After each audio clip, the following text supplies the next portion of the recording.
आणि बुलेटिनच्या सुरुवातीलाच बातमी नांदेडमधून। नांदेड शहराजवळ असलेल्या नेरली या गावात 200 पेक्षा अधिक जणांना विषबाधा झाली आहे। शुक्रवारी मध्यरात्री ही घटना घडलेली आहे। सार्वजनिक पाणी पुरवठ्याच्या टाकीतील पाणी प्यायल्यामुळे हा प्रकार घडल्याचा प्राथमिक अंदाज आहे। गावकऱ्यांना उलट्या, डोकेदुखी होऊ लागल्यानं रुग्णालयात दाखल करण्यात आलं। नंतर मात्र हा प्रकार वाढतच गेला।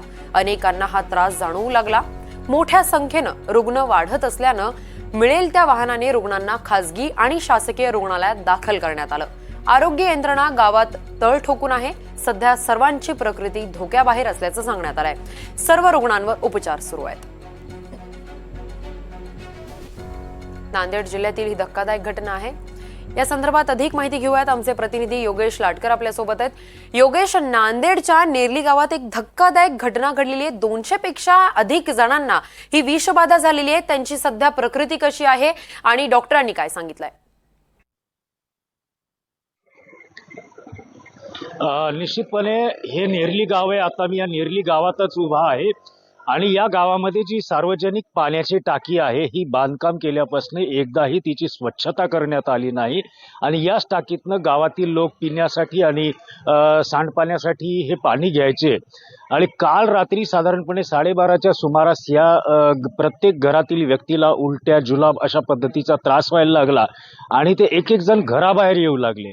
आणि जेव्हा एक एक जण घराबाहेर येऊ लागला तेव्हा प्रत्येकाच्या असं लक्षात आलं की हे सर्वांनाच होत आहे।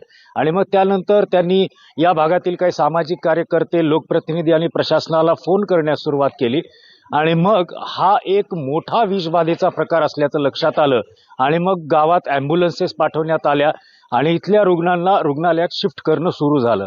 परंतु रुग्णांना शिफ्ट करण्यासाठी मोठ्या प्रमाणात गाड्या लागत आहेत हे लक्षात आल्यानंतर जिल्हा आरोग्य अधिकाऱ्यांनी आरोग्याचं एक पथकच या गावामध्ये रातोरात पाठवलं आणि इथेच काही रुग्णांवर उपचार सुरू केले।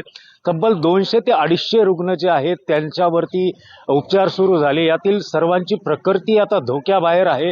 ही एक चांगली बाब म्हणावी लागेल। प्रशासन हे रात्रीच पोहोचलं आणि आता टँकरनं या गावात पाणी दिलं जाते, कारण पाणी कुणाच्याही घरात नाही आणि जे पाणी स्टॉकमध्ये होतं ते प्रत्येकाने सांडून टाकले, कारण याच पाण्यातनं विषबाधा झाल्याचा अंदाज आहे।